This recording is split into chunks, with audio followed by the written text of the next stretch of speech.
Você está no canal Eu Estudo a Lição com o pastor Samuel Camilo. Hoje é sexta-feira, dia 20 de outubro de 2023. E o tema que estudaremos na nossa lição, na verdade, será um complemento do tema principal, um estudo adicional, portanto, do tema da lição 3, que foi o chamado de Deus para a missão. O texto que serviu como base para o nosso estudo, Atos capítulo 1, verso 8, que diz: Mas vocês receberão poder ao descer sobre vocês o Espírito Santo, e serão minhas testemunhas, tanto em Jerusalém como em toda a Judéia e Samaria, e até aos confins da terra. Antes de nos aprofundarmos um pouco mais, entretanto, gostaria de fazer duas coisas. Primeiro, agradecer imensamente por sua companhia, por estar junto conosco, por estudar a lição da Escola Sabatina junto conosco. Tem sido uma bênção todos os dias perceber mais e mais pessoas que têm se unido a nós dentro do estudo da lição da Escola Sabatina. Por exemplo, nesse momento, eu estou dando uma olhada, enquanto gravo essa lição, estou dando uma olhada aqui no nosso canal, Eu Estudo a Lição com o pastor Samuel Camilo, um canal daqui do YouTube. Para você que estuda em qualquer outra plataforma, maravilha, o importante é que você esteja conosco, seja através do Instagram, do Facebook, enfim, ou do WhatsApp. Mas se você puder dar uma passada lá no YouTube, isso vai fazer uma diferença bem grande para a gente. Hoje nós temos 33.134 pessoas que estão inscritas no canal, que têm estudado a Bíblia junto com a gente. Isso é uma coisa que realmente mexe no nosso coração. Mas cada vez que nós curtimos o vídeo, que nós deixamos um comentário, que compartilhamos o link com outras pessoas, a gente está mandando um recado para o próprio YouTube, dizendo que esse conteúdo ele é relevante e que merece ser colocado à disposição de mais pessoas. E aí a gente vai chegando cada vez mais longe com a mensagem da palavra de Deus. Não seja apenas um consumidor, mas seja alguém que está em missão junto conosco, compartilhando a palavra de Deus. Pois bem, eu quero orar junto com você, nesse momento, colocando os pedidos e, ao mesmo tempo, as necessidades que você tem nas mãos do Senhor. Ore comigo. Obrigado, Senhor Deus, por sabermos que o Senhor se importa conosco. Todos temos lutas, desafios, mas temos também uma certeza, a certeza de que tu te preocupas conosco. E exatamente por isso, nós nos colocamos diante do Senhor clamando: por favor, Pai, opera em nós e através de nós. O Senhor sabe que temos necessidades, talvez nesse momento há uma pessoa que está orando comigo, que o coração está angustiado. Talvez tenha perdido o sono à noite, preocupado com portas que estão fechadas. Por favor, Senhor Deus, opera, abra essas portas, para que teu nome seja glorificado através dos seus filhos. Coloco também o estudo que faremos hoje da tua palavra. Ajuda-nos a entender aquilo que tens para nós. Pois em nome de Jesus que oramos. Amém. Na lição dessa semana, tivemos a oportunidade de perceber que o Senhor Deus está em missão, mas que escolheu permanecer em missão, utilizando o ser humano como sendo seu instrumento. Por isso, no texto de Atos capítulo 1, verso 8, você encontra alguns elementos que mencionamos ontem. Primeiro, para podermos estar em missão, temos que entender que seremos instrumentos usados pelo Espírito Santo, que o texto vai dizer: mas recebereis poder ao descer sobre vós o Espírito Santo, e então sereis minhas testemunhas. Para alguém ser testemunha, precisa se colocar à disposição do Espírito Santo para que ele o use.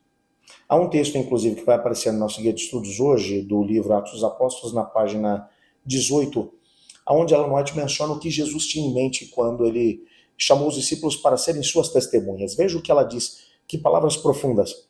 Antes de subir ao céu, Cristo deu aos discípulos uma missão. Disse-lhes que deviam ser os executores do testamento pelo qual ele legava ao mundo os tesouros da vida eterna. Vocês são as minhas testemunhas, as testemunhas da minha vida de sacrifício em favor do mundo, disse ele. Viram tudo o que fiz por Israel, e embora meu povo não quisesse vir a mim para ter vida, terão ainda outra oportunidade de aceitar o Filho de Deus. Vocês sabem que eu recebi livremente todos os que vieram a mim confessando seus pecados. Aos meus discípulos eu entrego essa mensagem de misericórdia. Ela deve ser dada tanto a judeus quanto a gentios. Primeiro a Israel, e então a todas as nações, línguas e povos. Todos os que crerem devem ser congregados numa única igreja. Cristo vai olhar para os discípulos e dizer o seguinte: eu tenho uma fortuna para poder oferecer aos filhos de Deus. A humanidade que está perdida, que está sofrendo, que está empobrecida pelo pecado. Vocês são como os indivíduos que farão com que o conhecimento do testamento chegue até aquele que foi contemplado pelo testamento. Eu estou voltando para o Pai, mas eu estou deixando vocês incumbidos de dar a conhecer o conteúdo do testamento àqueles que estão sofrendo nas trevas do pecado. E o conteúdo é muito simples. O conteúdo é, apesar de você estar destinado à morte eterna, em Cristo Jesus você tem salvação e vida eterna, não importa se é judeu ou se é gentio. Os discípulos deveriam levar essa mensagem. Levaram muito tempo para entender isso. Pelo menos 20 anos antes que eles tivessem a possibilidade de se dirigir a todas as nações da terra para compartilhar o evangelho com os não-judeus.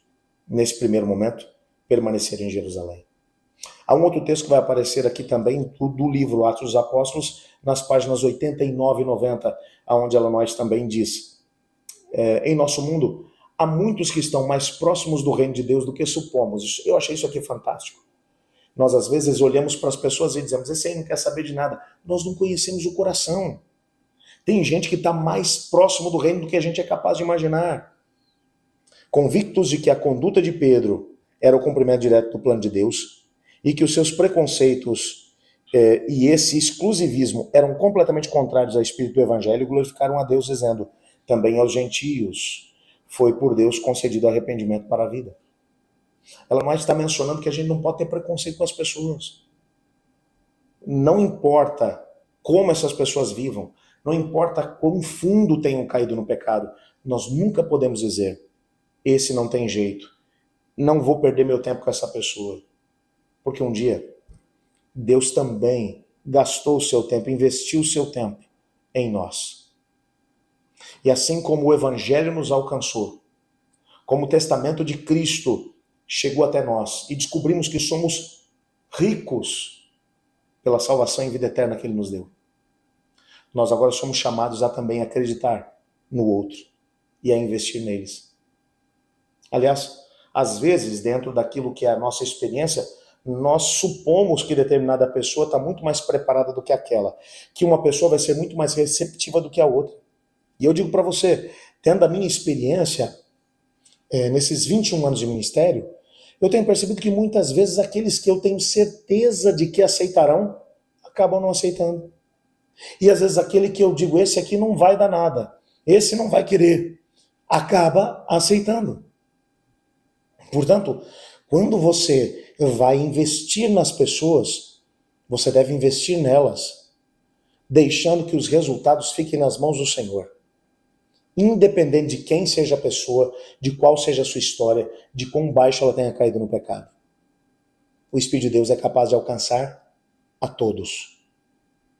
Eu repito aqui o conceito. Em nosso mundo, há muitos que estão mais próximos do reino de Deus do que nós supomos.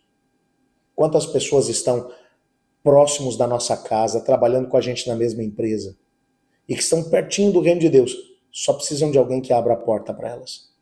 E talvez Deus tenha te chamado para ser esse abridor de portas, um facilitador do reino para essas pessoas. Faça isso ainda nesse dia. Que Deus te abençoe, que Deus te guarde. Eu estudo a lição. E você?